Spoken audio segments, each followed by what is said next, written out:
We have an absolutely great name for a Blood Death Knight here, Extrahealer. This is going to be a review of what he says is his first 20 ever. I think it's his first 20, like literally ever as Blood DK. I assume he's probably done keys on other characters maybe or something like that, but he said the highest he had ever done in the previous season was like 16 or 17 as a tank. So yeah, this is very, right out of the gate, we got a lot to talk about. Very, very, very, very basic UI. And, in the previous review we did, we kind of had some issues with the UI. These are kind of the opposite issues here. So I have to say, anybody who can actually play and feels confident playing with this little information on their screen, yeah, I have respect for. So I'd love to immediately hear your thoughts on how you're, first of all, monitoring your spells. Do you feel like it's working well? Blood DK is very kind of famous for having a lot of very short, very powerful CDs. And now a lot of them are up really often, even more than in the past, in Dragonflight, Vamp Blood, AMS, Dancing Rune Weapon, things like that. So managing exactly down to the second. Also, your ghoul, knowing exactly when these things come up, I would not say is like an optional part of playing the spec. It feels to me like an incredibly, if I didn't have that stuff on the screen, I would not be able to play the spec very well. And just out of the gate, I feel like we have some, oh god, what's that? The, the pet bar is blocking the rest of the spells. That tells me that he's probably not looking at the spells at all. But yeah, we just I haven't seen you use AMS. I haven't seen you use Vamp Blood. Good cases to use some of them there. Like I knocked them down the waterfall. That's something I've never seen before as well. But anyway, that's very interesting. Mob is now in the waterfall. Okay, cool. But yeah, so, I always kind of have a conversation about UI in these videos inevitably. I have a very, kind of strict dogma on what I believe is useful in the UI, and not everybody agrees with that. So that'll be up to you. I'd love to hear your thoughts on that.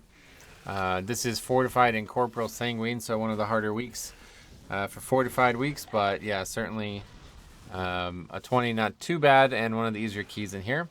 Now this is a great fight for Blood DK, okay? You have so many good options. Number one thing is always try to be death gripping those mobs right on top of the boss, keeping them together, keeping the puddles together so you're not moving as much as possible. Death grip 2 charges here, born and bred for this fight. Unbelievably good for this encounter. We also have AMS. This will negate the damage from Shatter, and we also have Death's Due, which will stop the knockback from Shatter, which then negates the potential damage that you might take from having to move during that crystal stuff on the ground, but that'll be depending on how you're playing the fight. So yeah, certainly, definitely, I haven't seen you use Death Grip once on these ads. Not the end of the world, you know what I mean? But sometimes they're going to be spawning all over the place, running to healers, running, away from the boss, like that one right there. So that's the Death Grip, right? No reason to taunt even there, just grip and it's easy mode. So nice thing though, 3 taunts, many options to get all these mobs in, and just keeping them together is really crucial. Keeping them all kind of in one spot as the tank is a really nice little play there. So yeah, you see how much damage it actually took. Didn't use AMS, and we didn't stop the knockback. Not that that would have necessarily stopped the damage there. A little bit too much movement during the crystals. If you're not aware, if you see those crystals on the ground and you move, you take damage from them. But yeah, tons of value. AMS there, tons of value. So definitely got to see that on a fight like that. And that's really the thing about Blood DK. Like, there's so many small CDs that can be high value. They don't necessarily need to happen. Like, you killed the boss, you didn't die. But it's one of those things that if you get in the mindset of using these CDs like better and better, more aggressively, the healer will have less and less worry on you, and this should contribute more and more potential upside from the healer that isn't healing. And that's what we really want as a Blood DK. We want the healer to be completely freed up, never have to do anything other than either DPS or utility and stuff like that. Now, I have seen people pull this drummer. I don't really I don't really get why. There's so much count in this dungeon that you're kind of walking right by. Obviously, this is a dungeon that does have a lot of damage on fort, but I don't know, to me it feels like that mob is just a pain. And I don't know, in terms of routing, I don't really think this dungeon has that much to discuss. I know a lot of people do it very differently than I do, but for the most part, yeah, I don't know. I've yet to run into a version of this dungeon where the route seems to matter too much. There's been a couple of times when it's tight, but yeah, I think for the most part, if you go into this dungeon with every, you know, good option to have good DPS and everything like that, you'll upgrade this key. All right, so we're not doing the affix. Now we'll talk a little bit about that as Blood DK just quickly, just because we died to it. You can obviously control undead it. It's a talent point that you have to invest into it, and I will tell you it's very difficult to use. It costs a rune, and it is a cast. Now, I'm not 100% sure if you actually can parry and dodge while that cast is going on. I would expect no, but either way, you're using a rune on it, and you're casting in combat, and since it is a cast, it's very likely that somebody else just gets it as well. And I've certainly seen that happen more than once where I try to use the spell, and I just don't actually mind control the target. So in theory, it should be the best one, but realistically, is it going to actually help the most? I don't really know. So I personally have stopped taking the spell because I think it's just not worth potentially losing the rune, potentially not even getting the mob. There's so many other interrupts, so many other CCs out there, but you know, obligatory in that case. If you did it, you would have survived. Now, you can also AMS it. They cast the spell, and if you just AMS preemptively before the spell is finished, then you won't die, which sounds kind of like selfish maybe, but no, that's like that case right there. If you AMS preemptively, you wouldn't have died, you wouldn't have wiped. So obviously not going to stop the key from being successful, but like those are the small things that like Blood DK's utility kit, and it's kind of like auxiliary DPS and defensive kit. You gotta, you know, if you use it well, it makes a huge difference. So, but yeah, you know, in terms of like just spell layout and everything like that, I don't know. I'm always shocked to see somebody just use the straight up default UI. You don't see that a lot in the game anymore. One thing, yeah, you can't really see is the mana of the healer. That is something that you can turn on in the default UI, and again, I would not say that's optional, the mana of the healer being on the screen. You have the rest of in this group alerting us to it, but it's not actually on the UI, so you can't really tell when and where you might need to stop, and that will absolutely be a problem in the healer unfriendly expansion of Dragonflight, as we've seen so far. Another cool thing there is you can put your back to these rocks like right up against them and you won't get knocked back. Or you can just Death's Advance. Again, Death's Advance probably one of the coolest spells in the kit just because of how many different strange utility elements there are. And you see, since we don't do either of those successful, now we're kind of running all around. We're not able to Death Strike, and yeah, that's definitely not the way you want to do it. The mob's like in a really weird spot now too. Yeah, so just it's tough to get used to, probably, especially if you never played Blood, but Death's Advance has like so many cool pieces of utility. So okay, we're gonna get that in the cave. Haven't really seen too many people do something like that, but certainly again, really don't think it really matters. Just maybe a little bit more aggressive in this room. I guess it depends on if we're gonna pull, how we're pulling the next pack, but yeah, 2 mobs in this area. Yeah, you can combine the right sides, or you can combine like the 2 front packs, like front, left, and right. I like to combine the front 2 packs, right and left, together, and then once we kill this little geode, we pull the rest together. So are we going to actually try to get all of it together? Interesting idea. If so, yeah, looks like that's what he's trying to do maybe. Nope. Just getting like that. Okay. Well, yeah, nothing wrong with that really. I would say though, just with Sanguine, you know, you don't really want to be pulling one mob at like 50% health into another pack. But you handled it well. Blood DK, obviously, lots of options with Sanguine here. So this is definitely an affix that if you are super diligent about Blood DK, you can do well. All right, so there you go. So you see, he mind controlled it, but the hunter also trapped it. So he just wasted the rune there. Not like anything happened from doing that, but you could easily die that way. And frankly, like, yeah, it could have been bad. That's definitely one of the great examples there of using that spell. Like, it sounds great to have it, but when you use the rune and you get nothing back from it, and you potentially, you know, take a bunch of extra damage from it, it's just not worth it. There's 4 other people in the group who can do it, so not great, but unfortunately that's the case. So yeah, we're just gonna do this pack solo, which yeah makes sense. The Pelter is pretty dangerous. Somehow we're getting that was like perfect Sanguine. I don't know if that was intentional, but really really well positioned. And now this boss. All right, so this boss is definitely a really very basic fight for the tank. Used to be able to Death's Advance the knockback here, which it would help a lot because you wouldn't have to worry about threat on the pull here. But you see, actually, yeah. Okay, so definitely taunt on the pull. What I like to do is just taunt and then throw out the Blood Plague there, and just while you get knocked back, that's ticking a little bit, and you should be good.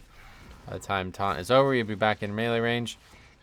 Yep, you could move the boss 90 degrees after he does the first summon of the idol and then keep them stacked up. It's kind of important. The longer those are alive, the shorter term those are alive, the less damage you'll take from it. But yeah, fight insanely easy as a tank. Sometimes very difficult if you have multiple melee, but nothing really going on. We're actually like destroying this as well. Non-tyrannical, so easy mode. Good turning there. Got him dead. You can try to get some damage in before the thing. I always like to try to really focus on doing this as the tank, but it's going to be difficult if you're doing that with the camera.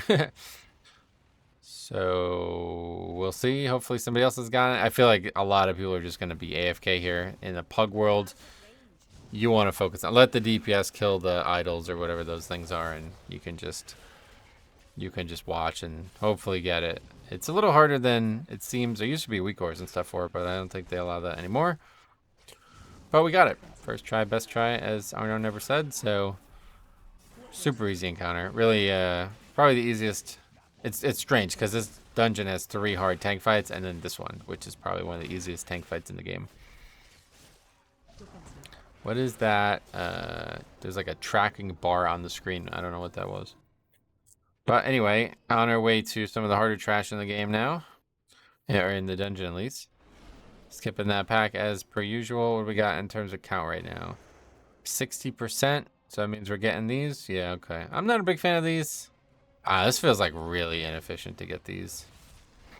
People used to do this all the time when they would skip like a ton of stuff, but I don't know if like the counts changed in Legion or what, but like this is just not a great pull, I feel like. But yeah, it's all good. Like I said, count in here, pretty wiggle, a lot of wiggle. You can just go about it however you like. If anything, I'd probably pull these and just pull them down to the next pack or something like that. Healer's playing a Resto Druid, so he's perennially at 24% mana. Go, he says. Yeah, we're going. Don't worry about it, bro. Definitely want to combine these two. Very good. Try to get the Geode kill fast. I'd always try to target that one. These guys do have like a little bit of a frontal. I don't exactly know how it works. I think it's... They do like a smash or something like that. And they'll hit people in front of them. So ideally, you don't spin them too much. I do this all the time. There's just too much movement needed. Especially now with Sanguine. But you only got the 1 melee, right? Yeah. The other guy's Bombkin and Survival. Or the other guy's Bombkin and BM. So as Blood DK, we have many ways that we could impact these grubs, which need to be... The cast needs to be stopped. If it does not stop, you will pretty much wipe. So if we don't have, well, we do have a 68 looking like we have that, so that's good. We'll probably also use Blinding Sleep for it, I'd imagine. Death Strike does not, or Death Grip does not stop the cast, but it is a good idea to Death Grip them in to where everything else is, so it's much easier to get them killed in time as well. A lot of times you don't even need to actually stun them, you can just kill them too. We do have Purgatory Pop there, that's one of the harder... Like, there's a lot of upfront damage there simply because there's so many mobs. But nothing really, you know, just have one defensive CD ready for that. And probably just, yeah, good Death Strike and you're good there. Definitely, yeah, see another Mind Control into a Hibernate. So we try to Mind Control the mob and instead the guy hibernates it. Looks like it broke though or something like that. So now it's actually casting, so that's good at least. We have another Metamorphosis. Is that's still from the previous? Yeah, so that's still up there. All right, cool. We got that killed. So boss is super easy. As Blood DK though, lots of magic damage. We could AMS, and again, you can use Death's Advance, although not really that needed. Kind of just like a swag play, Death's Advance. I don't really feel like it does much here. but it's nice to just be able to not worry, like you don't accidentally make a mistake. But yeah, this is definitely an AMS situation here. You could AMS preemptively, get that dot AMS'd, and also another cool little thing is you can grip those ads. A lot of times, you know, Gorfiends, or I mean, A-Bomb Limb can be used. It's going to damage the ads, and it's also going to grip the ads. And the thing about gripping the ads is it will actually stop the ads from running to their spot. So that might not sound like a crazy thing at the first glance, but when you realize that, like, a lot of times the ads like live and die by a few seconds, you know what I mean? It's only like a few seconds here and there. Gripping it will add a couple seconds. So yeah, so we can just Death's Advance here. You don't need to even mess with it. Once you get Death's Advance, you're good to just stand still. Like, basically wait like 1 second into the cast and Death's Advance, and that's the mechanic over. I don't think there's any way that you could damage it. I know that like bears and stuff could attack from behind, but I think that's because they have like increased range or something like that. I tried that and it did not allow me to damage it, but yeah. One tip I would definitely give is for every tank, I forgot to mention this in past videos, but like the damage type weak aura that I have, like I don't think I could play without that. It really feels, you know, knowing exactly how much magic damage you're taking when AMS is usable and when it's, you know, a risky situation when AMS is needed. That's really, really crucial. And this fight, like, yeah, you haven't used it yet. So I think if you had the damage type weak, or you'd see that you're taking tons of magic damage. You know, that and Vamp Blood, like, getting a lot more value out of these spells is going to dramatically improve your actual survivability. And I don't really think you'll, like, you know, it's hard to know exactly when stuff like that's needed if you don't have the damage type weak aura. So down here with 11 minutes to spare, not the most comfortable, but on a 20, that's pretty good, I would say. I would imagine that's pretty good. So, oh, we're going to pull it all. That is risky. Now, I've tried this before, and I get yelled at a lot by the healer. And usually if you get down here with, like, over 11 minutes, you have plenty of time to upgrade the key. Fortified, especially. We can stun that Charskin. If we stun it before the cast finishes, it just won't turn into that mob. Again, just kind of like a swag play. It doesn't really end up making too much of a difference, but this is a very risky play. So, as much as I'd like this should be done. This is the right choice. You don't want to be fighting these small packs, but the timer in here is very lenient, and for the most part, you don't need to do this. Like, there's almost always going to be deaths here, so we actually have the healer die. Looks like 3 deaths, right? It's just the paladin that's left. The hunter's just staying dead. So yeah, on top of that, we have the affix spawning. Yeah, okay, a lot of difficulty there. And that was pretty much, and that could easily be the key right there, unfortunately. Because it's a pretty long run back. On a higher key, if you make that same mistake and people actually die. Well, to call it a mistake, it's unfortunate. Oh! Dying, but you got Vamp Blood, we got Icebound, AMS. Yeah. Okay, now it's a lot more of an issue. So after watching this run, I will say that, like, yeah, your CD usage uptime is very low. Like things like Tombstone and Dancing Rune Weapon are being used pretty well, but AMS, Vamp Blood, Icebound, I don't really see these being used. Probably Lichborn too. I just noticed where that spell is now. I don't really feel like I've seen it. So this is why UI is crucial. Knowing exactly what the exact CD is of them helps. And also, it helps you know that you haven't used them, right? Like if it's on CD, it shows the exact CD, and that's helpful to know when you can use it again. But if it's not on CD, you're just staring at the icon, and you're like, oh, well, I should probably use the spell, right? Like, I feel like that kind of little mental trick on yourself there is crucial to using your CDs well. But yeah, flat out, you just died with multiple CDs up as a tank. That's like a mortal sin. That's a pretty big, especially as a blood DK. That shouldn't have been dangerous. It's a lot of magic. The Dominator does a lot of magic damage.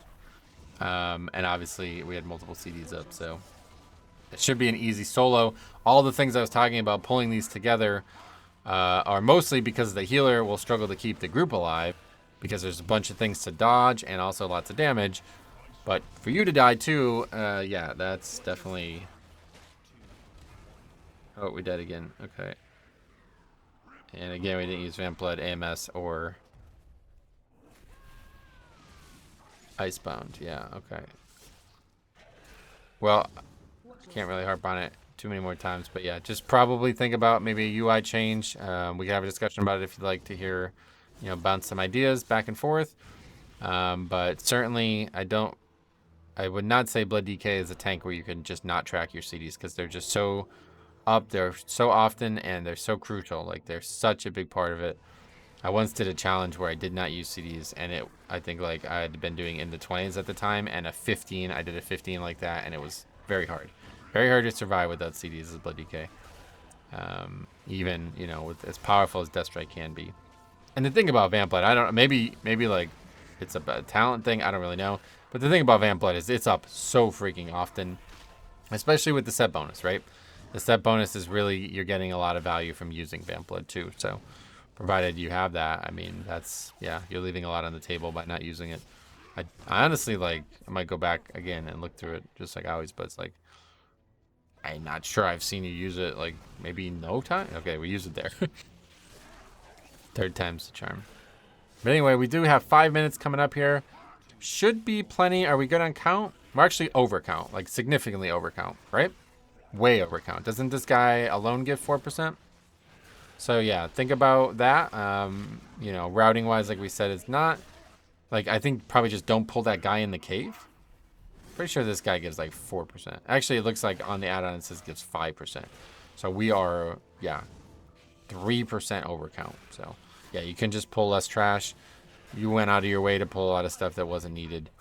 And again, I'm not going to say that my route's perfect because I think a lot of people probably wouldn't like my route because it pulls a lot of the harder trash more frequently, but it's a very even percentage. So now I like tanking him against that bone back there. I see a lot of people not doing that, and I'm not really sure why. But one thing that we can do here is we can manipulate where this ad spawns, and we definitely should try to do that. This is really advanced, and I'm going to tell you right now, I'm not very good at it myself. But let's go ahead and pause this and look at this. So you'll see how he spawns here, right? Okay. See the ad spawns on that hand there. So he's always going to be to your right. So you can turn the boss so the ad spawns right on the actual spikes. And especially if you're not going to tank him against the bone there, I would say that's like pretty much your job at that point. It's going to reduce a ton of damage to the group, and it's also going to double your DPS during Bloodlust. The first one's not that big of a deal because of how fast it dies anyway, but subsequent ones, it starts to really become incumbent on you as the tank to help the group with it. And then also I've been getting a lot of complaints basically about me not tanking the boss right next to it as well. Sometimes there'll be some separation, and that's obviously another thing that you should do. But this is a very, very, very, very hard fight to tank. I think it's probably one of the hardest fights to tank certainly in the whole season. And that's because there's so many things that position is crucial for, but mechanics that if you don't move and turn them at the right time, you will potentially wipe the whole group. And so another thing I would say is to not run behind the pillar there. You potentially give up a lot of resources and maybe even like drop Bone Shield or something like that. That could be really bad. You should have no problem surviving that as a Blood DK. Again, we have Vamp Blood and AMS that are just languishing.